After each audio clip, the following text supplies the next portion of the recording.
세상이 온통 연두빛 새순으로 뒤덮이며 겨운에 묵혔던 생명의 기운이 차오르던 어느 늦은 봄날이었습니다. 산천은 잿빛의 잠에서 깨어나 저마다의 화사한 색으로 기지개를 켜고 있었지만 65해의 고단한 세월을 이마에 깊이 새긴 김영준의 마음은 여전히 시리고 시린 한겨울의 벌판과도 같았습니다. 그의 시간은 3년 전 꼭 오늘처럼 햇살이 눈부시게 따사롭던 그날에 멈춰버렸기 때문입니다. 평생을 밭고랑처럼 깊게 팬 주름진 얼굴로 자식들 끼니 걱정, 도시 생활 걱정뿐이시던 어머니 박 여사가 그 고단했던 생을 마감하고 한 줌의 흙으로 돌아간 바로 그날의 말입니다. 그날 이후 영준의 하루는 어김없이 동쪽 하늘이 희뿌옇게 밝아올 무렵 어머니의 무덤에서 시작하여 서산 너머로 해가 완전히 자취를 감춘 뒤에야 끝이 났습니다. 젊은 시절 도시로 나가 꼬박꼬박 돈을 붙이는 것이 장남의 도리이자 최고의 효도라 굳게 믿었습니다. 제 처자식 건사하기 바쁘다는 핑계로 어머니의 외로움을 살피지 못했습니다. 영준아, 다른 건 다 필요 없다. 그저 내 얼굴 한번 보는 게 내 낙이다. 전화기 너머로 들려오던 그 애틋한 음성을 알았어요. 어머니, 바쁜 일만 끝나면 바로 갈게요. 라는 공허한 약속으로 수백 번도 더 밀어냈습니다. 그렇게 미루고 미루다 받은 마지막 전화는 병원 응급실에서 온 것이었습니다. 후회와 죄스러움이 이제는 수천 개의 날카로운 유리 조각이 되어 그의 심장을 밤낮으로 헤집고 있었습니다.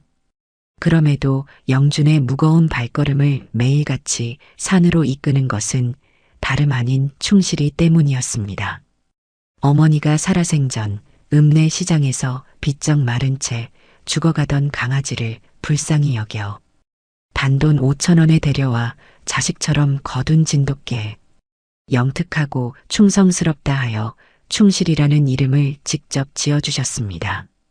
어머니의 숨이 멎던 그날 식구들 사이에서 조용히 임종을 지키던 충실이는 그 후로 마치 맹세라도 한 듯 단 한 번도 무덤 곁을 떠나지 않았습니다. 장대비가 쏟아져 흙탕물이 계곡처럼 흘러내려도 살을 내는 칼바람이 몰아쳐 뼛속까지 시려도 땡볕이 머리 위로 불을 뿜어대도 녀석은 묵묵히 봉분 옆에 웅크리고 앉아 마을이 내려다 보이는 먼 곳을 바라볼 뿐이었습니다. 그 모습이 마치 언젠가 어머니가 저 길을 따라 다시 돌아오시리라 믿고 기다리는 것만 같아 보는 이의 마음을 더욱 아프게 했습니다. 충실아, 밥 먹자. 어서. 영준이 세월의 흔적이 역력한 플라스틱 그릇에 사료와 섞은 멸치 몇 마리를 부어주자 충실이는 그제야 먼 곳을 향하던 시선을 거두고 꼬리를 두어 번 힘없이 흔들었습니다. 그리고는 말없이 밥을 먹기 시작했습니다. 허겁지겁 먹는 법도 없었습니다. 그저 생명을 유지하기 위해 어쩔 수 없이 입을 대는 듯한 모습이었습니다. 그 모습을 물끄러미 바라보던 영준의 입에서 갈라진 한숨이 새어나왔습니다. 말 못하는 짐승만도 못한 놈. 내가 정말 못난 놈이다. 스스로를 향한 자책이었습니다. 어머니가 병원에 입원하셨을 때 일이 바쁘다는 핑계로 겨우 몇 번 찾아뵌 것이 전부였습니다. 괜찮다. 나는 다 나았다. 너희들 몸이나 챙겨라. 늘 괜찮다고만 하시던 어머니의 말씀을 고지곳대로 믿었던 자신이 어리석었습니다. 저 미물도 주인의 마지막 길을 이토록 지극정성으로 지키는데 하물며 사람의 자식으로 태어나 자신은 무엇을 했던가. 영준은 거칠고 주름진 손으로 충실이의 등을 한참이나 쓸어주었습니다. 충실이의 따스한 체온만이 얼어붙은 영준의 마음을 조금이나마 녹여주는 유일한 위안이었습니다. 그렇게 슬픔과 자책으로 채워진 평온이 흐르던 어느 날 오후였습니다. 고요한 시골 마을의 정적을 무례하게 가르며 한 번도 들어본 적 없는 요란한 엔진 소리가 들려왔습니다.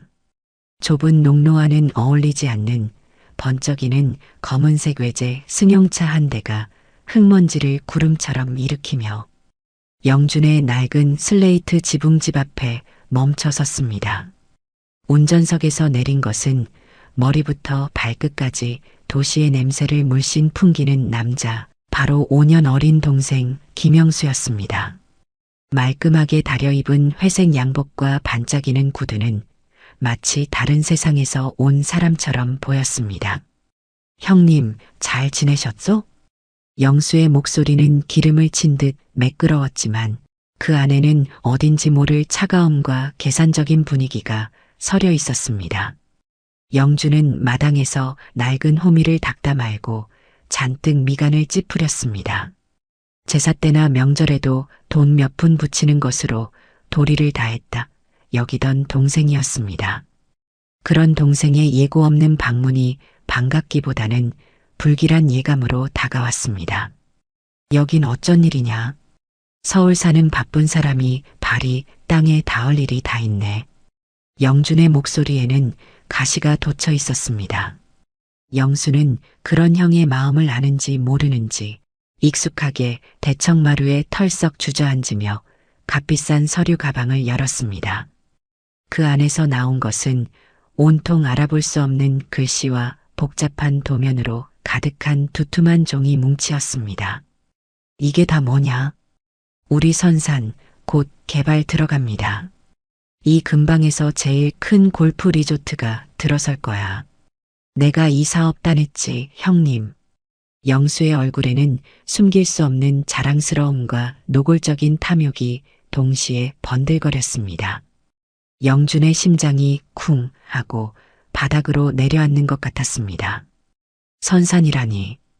그곳은 할아버지와 아버지가 그리고 불과 3년 전 어머니가 잠들어 계신 곳이었습니다. 개발이라니. 그게 대체 무슨 뚱딴지 같은 소리야. 그럼 산소는 어쩌고? 그러니까 내가 직접 내려왔지. 어머니 산소 빨리 이장해야 돼. 다음 달부터 바로 공사 시작해야 하는데 시간이 없어. 이장이라는 두 글자가 날카로운 비수가 되어 영준의 가슴에 정확히 박혔습니다. 이제 겨우 3년. 아직 어머니의 체온이 채 가시지도 않은 것 같은데 어머니가 평생을 바라보며 사셨던 그 산의 무덤을 파헤치라니요. 있을 수 없는 일이었습니다. 안 된다. 그건 절대 안 돼. 영준의 목소리가 벼락처럼 터져 나왔습니다. 평생을 참고 사귀며 살아온 영준이었지만 이때만큼은 참을 수가 없었습니다. 어머니 돌아가신 지 이제 겨우 3년째다. 3년상도 다 안 끝났어. 이놈아. 그리고 저 산의 충실이가 그 무덤을 어떻게 지키고 있는지 내 눈으로 뻔히 보면서도 어찌 그런 소리를 그리 쉽게 입에 담아. 아, 형님 진짜 답답하게 왜 이래. 죽은 사람이 중요해. 지금 산 사람이 중요해. 이 개발만 성공하면 우리도 이 지긋지긋한 가난 대물림 안 하고 서울에서 떵떵거리면서 살 수 있단 말이야. 돈. 내 놈 눈에는 돈밖에 보이는 게 없더냐. 그놈의 돈 때문에 애미 무덤도 파헤치겠다는 거냐. 말 가려서 해, 형님. 파헤치는 게 아니라 더 좋은 곳으로 편안하게 모시는 거라고. 요즘 세상에 누가 산에다 힘들게 묘를 써. 최신식 납골 땅의 전망. 제일 좋은 자리로 근사하게 자리 하나 마련해드리면 되지. 형제의 오랜 골은 그렇게 어머니의 무덤을 사이에 두고 시커먼 균열을 드러냈습니다. 영준에게 어머니의 무덤은 마지막 남은 삶의 이유이자 평생을 바쳐야 할 참회의 공간이었지만 영수에게는 그저 더 큰 성공으로 가는 길에 놓인 귀찮은 걸림돌에 불과했습니다. 영수의 눈에는 더 이상 형제의 정이나 부모에 대한 공경 따위는 보이지 않았습니다. 딱 한 달 시간 주겠어. 그때까지 좋게 이장 준비해. 안 그러면 내가 알아서 포크레인 불러서 처리할 수밖에 없어. 법적으로도 문제없게 문중 어른들 도장까지 다 받아놨으니까 그런 줄 알아. 영수는 차갑고 단호한 최후 통첩을 남기고는 왔을 때와 마찬가지로 구름 같은 흙먼지를 일으키며 사라졌습니다. 홀로 남은 영주는 허물어지듯 대청마루에 주저앉았습니다. 산 위에서 불어오는 서늘한 바람에 어머니의 흐느끼는 울음소리가 섞여 들려오는 듯 했습니다. 그날부터 영준의 피를 말리는 고독한 싸움이 시작되었습니다. 평생 굽히고 살지 않았던 허리를 굽혀가며 마을 회관에 모인 어르신들을 찾아다녔습니다. 하지만 돈의 위력은 생각보다 강하고 교활했습니다. 영수는 이미 마을 발전 기금을 두둑이 내겠다는 약속으로 대부분의 사람들을 구슬려 놓은 뒤였습니다. 절망감에 휩싸인 영주는 마지막 지푸라기라도 잡는 심정으로 마을에서 가장 연장자이자 어머니와도 막역했던 최 노인을 찾아갔습니다. 어르신, 제발 힘 좀 보태주십시오. 영수놈이 어머니 산소를 파내려 합니다. 최 노인은 영준의 헬쑥한 얼굴을 물끄러미 바라보다가 긴 담뱃대를 빨며 나직이 말했습니다. 자네 어머니 박여사 말여. 참 곱고 속 깊은 사람이었지. 근데 말수가 워낙 없고 눈에는 늘 그늘이 져 있었어. 꼭 누군가를 애타게 기다리는 사람처럼. 자네랑 영수 두 아들을 끔찍이 아끼긴 했는데 유독 영수를 볼 때면 더 애틋해 보였달까? 안쓰러워하는 것 같기도 하고. 워낙 속을 드러내는 법이 없어서 다들 그러려니 했지만 지금 생각해보니 뭔가 말 못할 사연이 있었던 게지. 최 노인의 말은 영준의 마음에 작은 파문을 일으켰지만 당장의 위기 앞에서 깊이 생각할 겨를이 없었습니다. 그는 군청 민원실 문턱이 닳도록 드나들었지만 돌아오는 대답은 개인 사유지 개발은 합법적인 절차를 밟으면 행정적으로 막을 방법이 없다는 기계처럼 차가운 답변뿐이었습니다. 영주는 완벽하게 고립되었습니다. 마치 거대한 파도 앞에 선 조약돌처럼 그의 모든 노력은 허무하게 부서져 나갔습니다. 밤이면 밤마다 잠을 이루지 못하고 뒤척였습니다. 깜빡 잠이 들면 꿈속에서는 어김없이 어머니가 나타나 아무 말 없이 슬픈 얼굴로 영준을 바라보곤 했습니다. 영준은 그저 어머니 죄송합니다. 이 불효자식이 못나고 힘이 없습니다라며 눈물만 흘릴 뿐이었습니다. 그리고 운명의 한 달이 야속하게도 눈 깜짝할 사이에 흘러갔습니다. 하늘에는 먹구름이 잔뜩 끼어 금방이라도 폭우를 쏟아낼 듯 으르렁거리는 아침이었습니다. 아니나 다를까 산 어귀에서부터 땅을 울리는 불길한 굉음이 들려오기 시작했습니다. 육중한 쇠바퀴를 단 노란색 포크레인이 숲의 정적을 무참히 깨부수며 기어 올라오고 있었습니다. 그 뒤로는 안전모를 쓴 인부 대여섯 명과 팔짱을 낀 채 이 모든 상황을 지휘하는 동생 영수가 보였습니다. 그의 얼굴에는 일말의 죄책감도 없이 오직 목적 달성을 앞둔 냉혹함만이 서려 있었습니다. 이놈, 내가 기어이 이 천벌을 받을 놈. 영주는 신발도 제대로 깨어 신지 못한 채 미친 듯이 산으로 달려 올라갔습니다. 그리고는 한치의 망설임도 없이 어머니의 봉분 앞에 포크레인에 육중하고 차가운 삼날 바로 앞에 온몸을 던져 드러누웠습니다. 멈춰. 당장 멈추지 못해.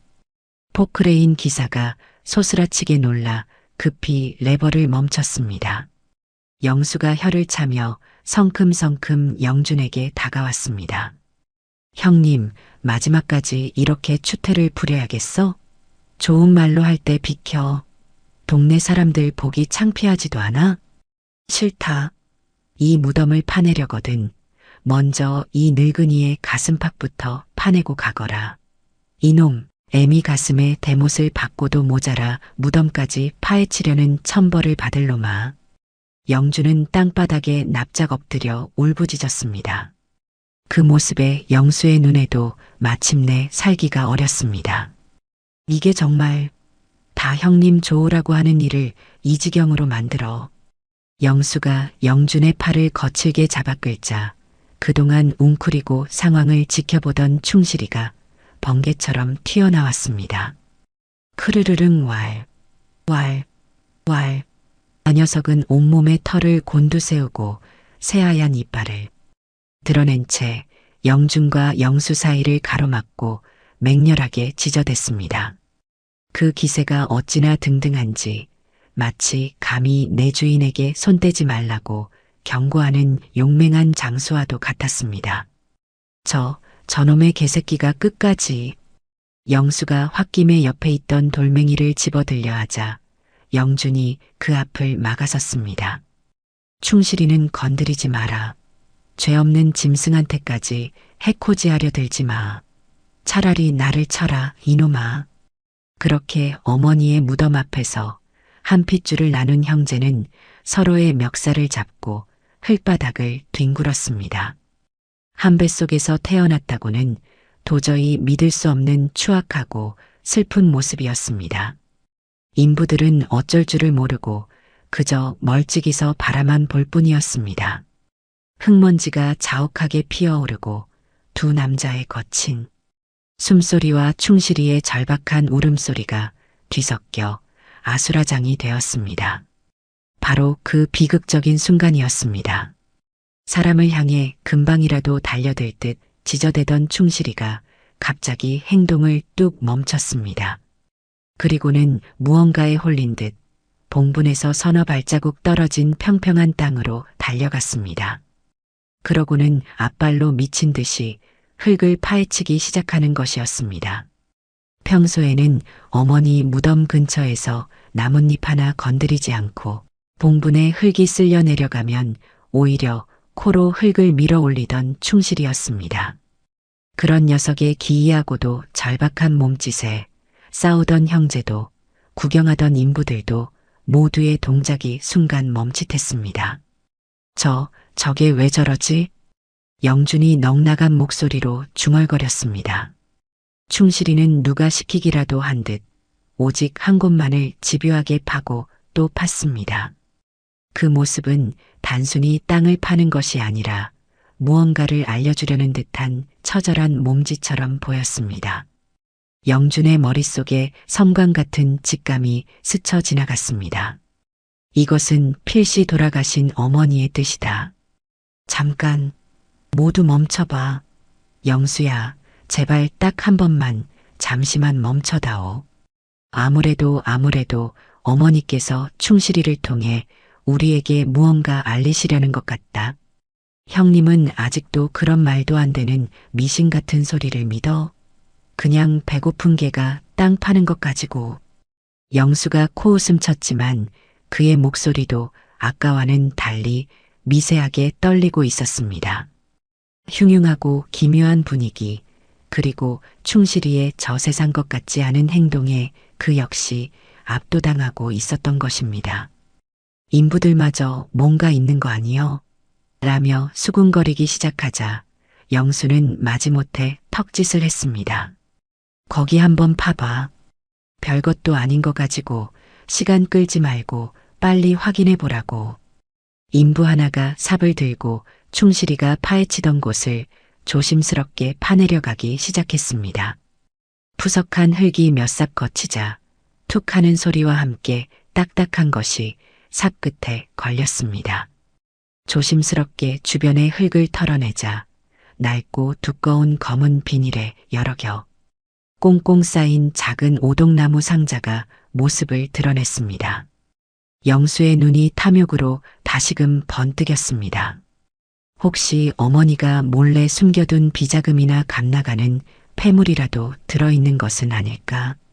그는 인부의 손에서 상자를 거의 빼앗다시피 하여 거칠게 비닐을 벗겨냈습니다. 하지만 삐걱거리는 낡은 경첩 소리와 함께 열린 상자 안에는 돈이나 보석 대신 누렇게 변색된 수십 통의 편지와 손때 묻어 가장자리가 해진 낡은 흑백 사진 한 장이 전부였습니다. 이게 뭐야? 고작 쓸데없는 종이 쪼가리잖아. 영수가 실망하며 편지 뭉치를 바닥에 내팽개치려는 순간 영준이 다급하게 그것을 붙잡았습니다. 그리고 그 위에 놓인 흑백 사진을 보는 순간 영준은 숨을 멈췄습니다. 사진 속에는 댕기머리를 간면한 앳된 얼굴의 젊은 어머니가 서 계셨습니다. 하지만 그 옆에는 아버지가 아닌 생전 처음 보는 눈매가 서글서글하고 인상이 선한 청년이 어머니의 어깨를 다정하게 감싸고 있었습니다. 가난했지만 더없이 행복해 보이는 두 사람의 모습이었습니다. 영주는 떨리는 손으로 가장 위에 있는 편지 한 통을 집어들었습니다. 낡아서 바스러질 것 같은 편지. 봉투에는 지금은 쓰지 않는 새로 쓰기로 사랑하는 나의 순영에게라고 적혀 있었습니다. 박 여사의 본명이었습니다. 영주는 저도 모르게 마른 침을 삼키며 편지를 펼쳤습니다. 사랑하고 또 사랑하는 나의 순영 씨에게. 이 편지가 당신에게 무사히 닿을 수 있을지 모르겠소. 나는 머나먼 이국 땅, 포성 소리가 멎지 않는 이곳에서 매일 밤 당신의 얼굴을 그리며 잠 못 이루고 있소. 징집되어 떠나오던 날, 나룻가에서 목 놓아 울던 당신의 모습이 눈앞에 어른거려 심장이 아려오. 우리가 함께했던 짧은 시간이 내 평생의 가장 큰 행복이었음을 기억해 주시오. 부디 몸조심하고 우리 아기 당신의 뱃속에서 자라고 있을 우리 아기도 잘 보살펴 주시오. 이 지긋지긋한 전쟁만 끝나면 내가 무슨 수를 써서라도 꼭 당신과 아기를 데리러 가겠소. 아기라니, 우리 아기라니. 영주는 믿을 수 없다는 듯 다른 편지들을 허겁지겁 읽어 내려갔습니다. 편지들의 날짜는 모두 동생 영수가 태어나기 전후에 집중되어 있었습니다. 그리고 마침내 영주는 떨리는 손끝으로 다음 편지를 펼쳤습니다. 그것은 모든 것을 설명해주고 있었습니다. 순영 씨, 다른 사내에게 시집을 갔다는 소식을 들었소. 차라리 잘된 일인지도 모르겠소. 전장에서 다리 하나를 잃은 나는 이제 당신을 행복하게 해줄 수 없는 몸이요. 하지만 이것 하나만은 알아주시오. 당신을 원망하지 않소. 다만 내 아들이, 당신과 나의 결실인 우리 아들이 다른 사내의 아들로 살아가야 한다는 사실에 매일 밤 피눈물을 흘릴 뿐이요. 당신을 닮아 눈이 맑고 나를 닮아 울음소리가 우렁찼다는 우리 아들 영수. 그 아이의 이름을 부를 때마다 내 심장이 갈기갈기 찢어지는 것 같소.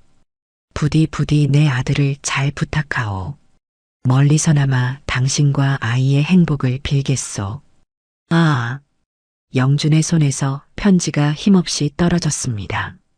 세상의 모든 소리가 사라지고 오직 자신의 심장이 미친 듯이 울리는 소리와 귀에서 윙윙거리는 이명만이 들리는 듯 했습니다. 동생 김영수, 평생을 한 부모 밑에서 나고 자란 자신의 동생이 아버지가 다른 사람이었다니. 어머니는 이 무거운 비밀을 평생 가슴에 묻고 그 증표가 되는 편지들을 당신의 무덤 곁에 함께 묻었던 것입니다. 전쟁터로 떠난 첫사랑의 아이를 지키기 위해 다른 남자에게 시집와 평생을 그 비밀을 안고 살았던 것입니다. 그제야 영주는 깨달았습니다. 충실이가 3년간 지킨 것은 단순히 주인의 무덤만이 아니었습니다. 주인의 한많은 인생과 그 속에 담긴 시리고 아픈 비밀까지 온몸으로 지키고 있었던 것입니다. 충격적인 진실 앞에서 이 모든 상황을 만든 장본인이었던 영수는 완전히 넋이 나간 상태였습니다. 그는 자신이 무엇을 본 것인지 인지하지 못하는 듯 멍하니 사진과 편지를 번갈아 볼 뿐이었습니다. 거짓말, 이건 다 거짓말이야. 형님, 이게 대체 무슨... 순간 그토록 지키려 했던 어머니의 무덤이 영준에게 전혀 다른 의미로 다가왔습니다. 이전까지는 아들로서의 도리와 죄책감으로 무덤을 지키려 했다면 이제는 한 인간으로서 어머니, 박 여사의 아프고 시린 삶을 온전히 이해하고 위로해주기 위해 이 무덤을 열어야만 했습니다. 영준의 목적은 무덤을 지키는 것에서 어머니의 한을 풀어드리는 것으로 바뀌었습니다. 영수야. 영준이 갈라지고 떨리는 목소리로 동생의 이름을 불렀습니다. 모든 진실이 백일하에 드러난 순간 영수가 가장 먼저 보인 반응은 격렬한 부정이었습니다. 그는 자신이 평생 믿고 의심치 않았던 세계가 자신의 뿌리가 한순간에 무너져 내리는 것을 감당할 수 없었습니다. 아니야. 이건 전부 다 거짓말이야. 조작된 거라고. 말도 안 돼. 우리 아버지는 한 분뿐이잖아. 영수는 거의 발작하듯 소리치며 땅에 흩어진 편지들을 향해 달려들었습니다. 그 증거들을 갈기갈기 찢어 없애버리면 이 끔찍한 진실도 없었던 일이 될 것이라 믿는 어린아이처럼 굴었습니다. 안 된다, 영수야. 그건 어머니의 삶이야. 영준이 그런 동생의 앞을 막아서며 그의 두 어깨를 강하게 붙잡았습니다. 영수의 눈은 초점을 잃고 미친 사람처럼 번뜩이고 있었습니다. 자신이 그토록 자랑스러워했던 김씨 가문의 대를 이을 아들이라는 정체성이 한낱 누런 종이 조각들 앞에서 산산조각 난 것입니다. 리조트 개발이라는 거창한 야망도 형을 향한 오만함도 이 충격적인 진실 앞에서는 한 줌의 먼지처럼 하찮고 무의미하게 느껴졌습니다. 이리 줘. 다 태워버릴 거야. 이런 건 우리 어머니가 아니야. 우리 어머니는 이런 분이 아니라고. 영수는 영준의 품에서 벗어나려 발버둥 쳤고 그 과정에서 두 형제는 다시 한번 엉켜 바닥을 뒹굴었습니다. 하지만 이번의 싸움은 아까와는 성격이 근본부터 달랐습니다. 분노와 탐욕이 아닌 처절한 슬픔과 부정, 그리고 그것을 어떻게든 끌어안으려는 애처로운 몸부림이었습니다. 영수야, 정신 차려라. 이것도 어머니의 삶이었어. 우리가 몰랐을 뿐이야. 어머니는 평생 이 비밀을 가슴에 묻고 얼마나 힘드셨겠냐. 영준은 오열하며 동생을 끌어안았습니다. 그리고 가장 마지막에 쓰인 것으로 보이는 곱게 접힌 편지 한 통을 집어들었습니다. 그것은 다른 편지들과는 달리 어머니의 필체로 쓰인 것이었습니다. 편지지는 이미 오래전에 눈물 자국으로 곳곳이 얼룩져 있었습니다. 영준은 목이 메는 것을 억지로 참으며 떨리는 목소리로 그 편지를 읽어내려가기 시작했습니다. 그것은 두 아들에게 남기는 어머니의 마지막 고해성사였습니다. 사랑하는 내 아들 영준에게, 그리고 내 아들 영수에게 이 못난 어미가 죽어 땅에 묻히고 나서야 이 편지를 혹시라도 보게 될까 두렵고 또 두렵구나. 평생을 가슴에 묻고 저 세상까지 가지고 가려 했건만 이 마음속 응어리를 여기에라도 풀지 않고서는 도저히 눈을 감을 수 없을 것 같아 이렇게 펜을 든다. 영준의 목소리는 한 글자 한 글자 힘겹게 이어졌습니다. 영수의 격렬했던 몸부림이 서서히 잦아들었습니다. 영수야, 내 아픈 손가락, 내 아들 영수야. 널 낳아준 아비는 따로 있지만 널 거두고 길러준 아비는 분명히 내 아버지다. 그리고 널 낳고 키운 어미는 바로 나 하나뿐이다. 그 사실만은 잊지 말아다오. 내 생부는 참으로 다정하고 좋은 사람이었지만 세상이, 그리고 시대가 우리를 허락하지 않았다.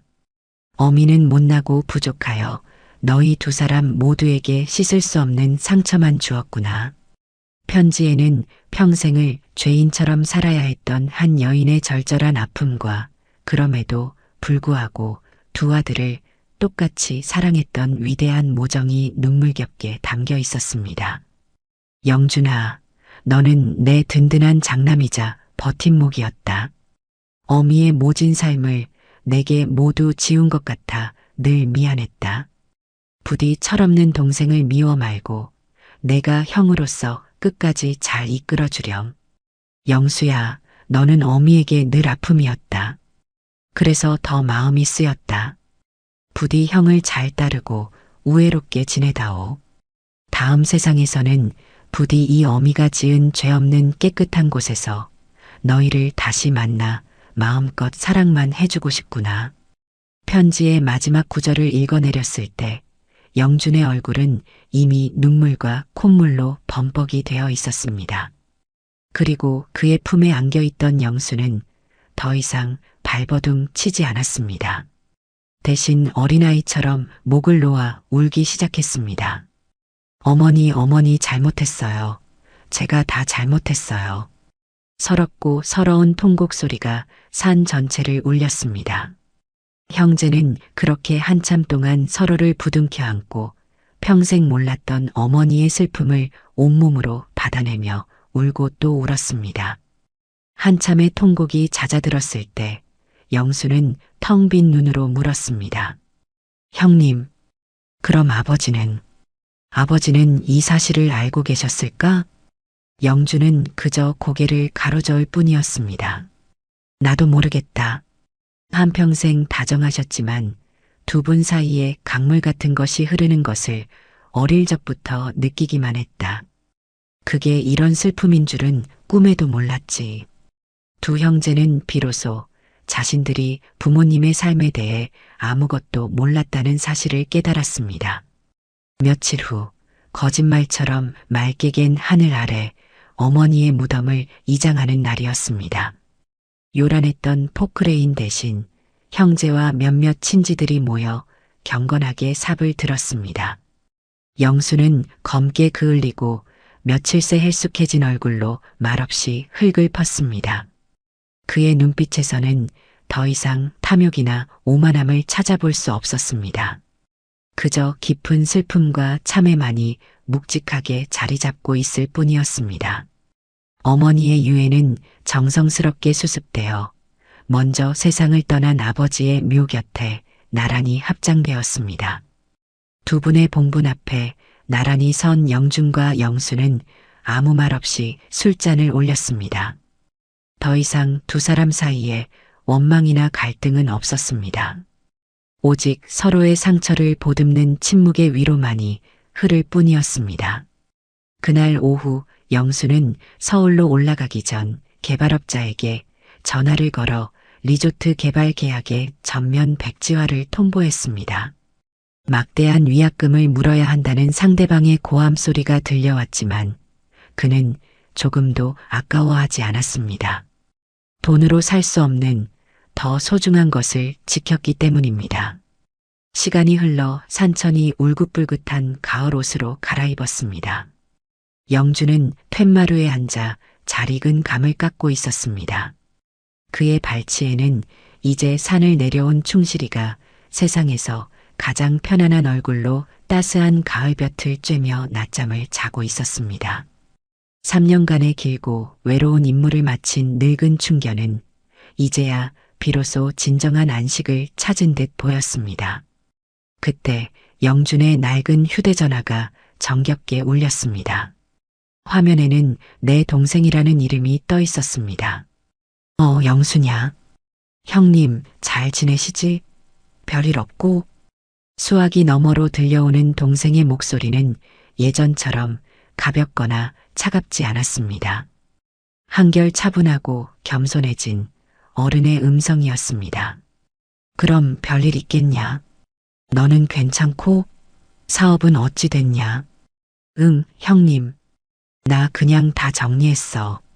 너무 앞만 보고 달려왔나 봐. 주말에 한번 내려갈게. 어머니 산소에도 가보고 형님 얼굴도 뵈러. 같이 막걸리나 한잔하자고.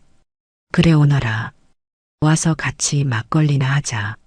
전화를 끄는 영주는 말없이 고개를 들어 자신이 평생 살아온 그리고 어머니가 잠든 산을 바라보았습니다.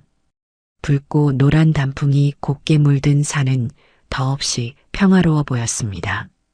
평생 가슴을 짓누르던 죄책감의 맷돌은 어느새 사라지고 그 자리에는 어머니의 깊고 넓은 사랑에 대한 감사함과 이해가 따뜻하게 차올라 있었습니다. 영주는 잠든 충실이의 등을 부드럽게 쓰다듬었습니다. 이제 더 이상 외롭지 않았습니다. 비록 뼈아픈 진실을 마주해야 했지만 그로 인해 잃어버렸던 동생을 되찾고 어머니의 진짜 마음을 알게 되었기 때문입니다.